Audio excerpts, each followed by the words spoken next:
Thanks for joining us and welcome to the Real Housewives of English Literature. I'm your host, Stephen Greenblatt, and I'm here to ask our housewives some hard-hitting questions about the ideology and culture that influenced their decisions this season, as well as some questions about their sometimes scandalous relationships. Today we'll be visiting with Eleanor and Marianne from the season Sense and Sensibility, Evelina from the season Evelina, and Jane from the season Jane Eyre. Thank you. When you come back, we'll be here with our ladies. Welcome back, and first up we have Marianne.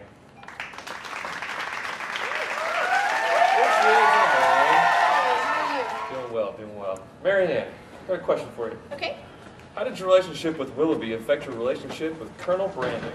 Well, first of all, my relationship with Willoughby was completely different than my relationship with Brandon. I mean, I was a lot more foolish back then.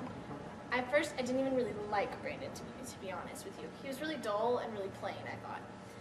Willoughby was much more open about his feelings toward me. I first met him when he rescued me when I hurt my ankle. And then after that, he was very open about his passions toward me, and our love just evolved, I thought. I assumed that we were meant to be. And then soon after, he broke my heart and went off, and I found out he'd been doing the same thing to lots of other girls, and I was heartbroken. So I got sick when I returned to Barton after I'd been to London, and Colonel Brandon, he took care of me. It made me realize how thankful I am for somebody like him to just be so willing to be nice to me and just so openly loving toward me. And ever since then, we got married, and we've been happy ever since. Great, Marianne. Well, what advice would you give to a girl in a similar situation to yours before Colonel Brandon? Well, if you're still with this guy, guard your heart. Don't let him in too quickly. If he's already left, good riddance. Guys like that don't deserve girls like you. Heartbreak, it sucks. Big time, I know. Remember that if he left, he's obviously not the right guy for you. Keep your head up and don't settle. Protect your heart and don't rush things. Well, thank you, Marianne. I wish you and Colonel Brandon a very happy life together. Thank you. Next up is Eleanor. Eleanor.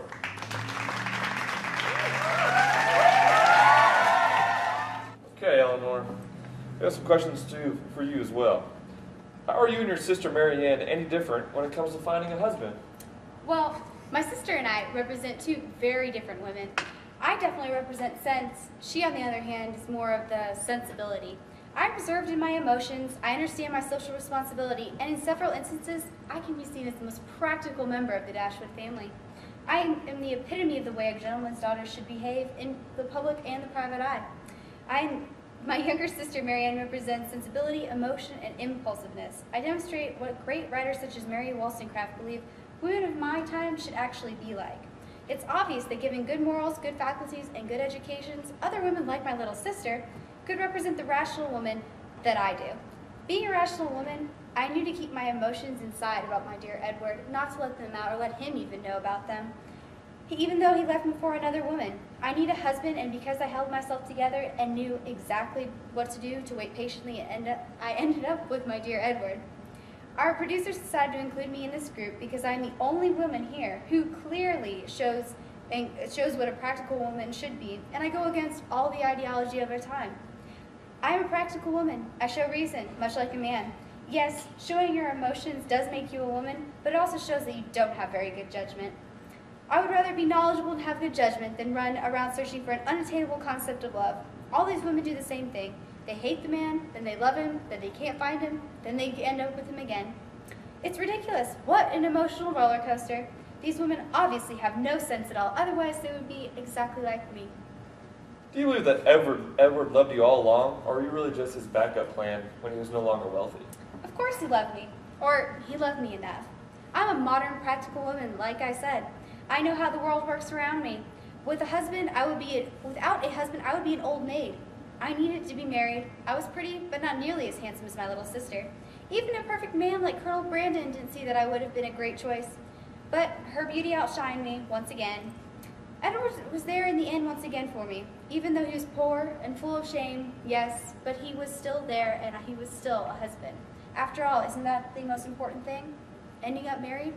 Our producers and audience wanted a happy ending, and they always get what they want for good ratings. I mean, if the show was like a book, we wouldn't make any money if we wrote an ending where I didn't find a man and live happily ever after.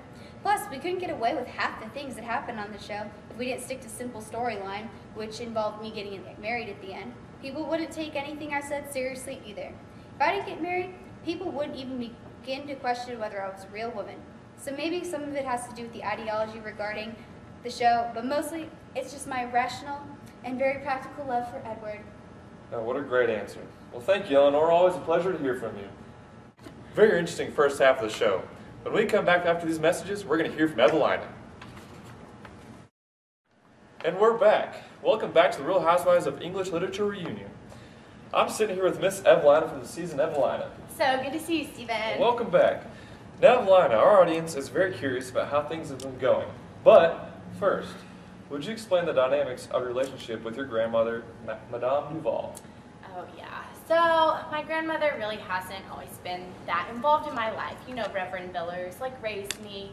But this season, all of a sudden, she just kind of showed up and started getting involved. And I think a lot of it had to do with the fact that I was going on the marriage market. And, you know, she probably thought I needed a mother figure. As you know, my mother passed when I was, you know, very, very young. But I think really Reverend Billers wanted to kind of protect me from her this season. But what do you mean by that? Well, even though she's technically English, she acts very French, if you know what I mean. And so, really, I was getting very confused being introduced to two cultures at the same time, especially when one of them isn't one I'm really supposed to be emulating. So, I think that was a big thing. Okay, well, one of our viewers has a question for you. Okay. Susan Freeman says that you seem to have an interesting friendship with Sir Clement Willoughby early on in the season. We understand your falling out occurred after he was so forward with you. But don't you feel like Lord Orville didn't really question the practice of trifling with unprotected ladies either? It seems like he only stood up for you because he did not think you were the appropriate choice for Badger. ENGL! I hope no one saw that! I mean, dude, what was that? I mean, she's definitely really educated and has got great virtues. I mean, I think she's a lot better than we give her credit for. Well, of course, I believe in the integrity of my husband, Lord Orville, but I can see how people might think that he didn't really want to stand up for lower class girls, but really that's not his responsibility to be standing up for people of a lower class anyways. I just think it's great that he can recognize the fact that I'm not a lower class citizen and that I belong in the upper class, and I'm very grateful that he stood up for me. Good. Well, thank you very much, Evelyn. I appreciate it. No problem. Okay, next up we have Jane. Now we're back. On to the last segment of the show. Jane. Hi, Jane. Okay, Jane. Everyone is wondering, why did you marry Rochester? That's a very good question. Well, at the time the show was being filmed, MTV was pushing our producer, Charlotte Bronte, to get me and Rochester together because she said it was the only thing that would make our show acceptable at the time, and the audience really wanted it and expected it.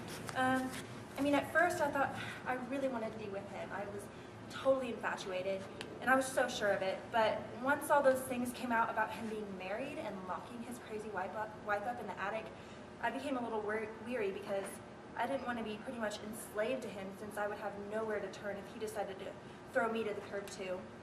And I didn't want to be his mistress, I wanted to be his wife. And I wanted to keep my dignity and virtue. But once his wife set the house on fire and killed herself, I knew we could finally be together forever. I realized that he offered me freedom of a sort, freedom for my passions and for my love.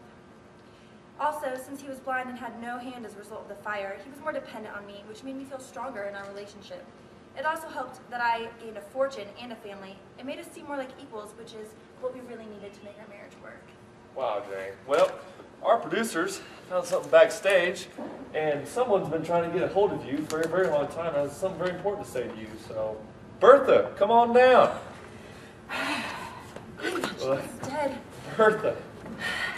Yeah, what's up, Steven? Hey, Bertha, what do you have to say to her? So you guys are like married now?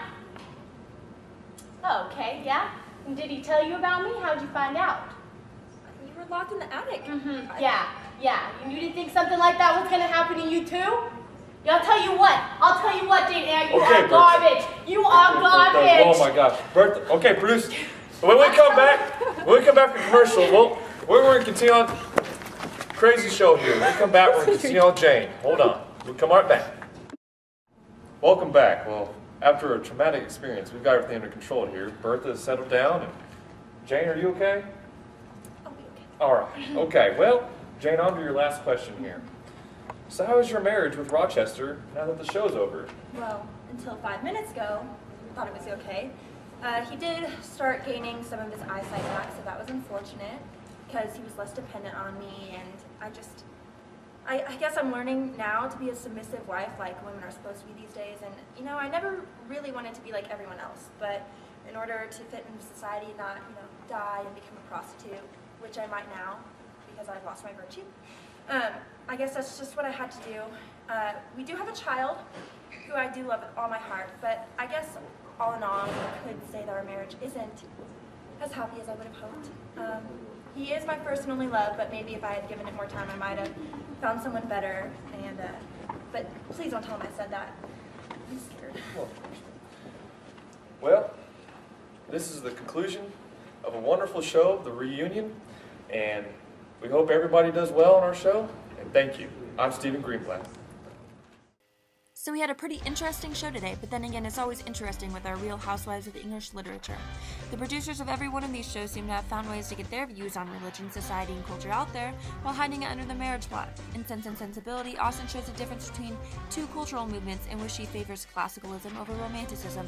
Eleanor, who is Sense, represents the classical movement, while Marianne, who is Sensibility, represents romanticism.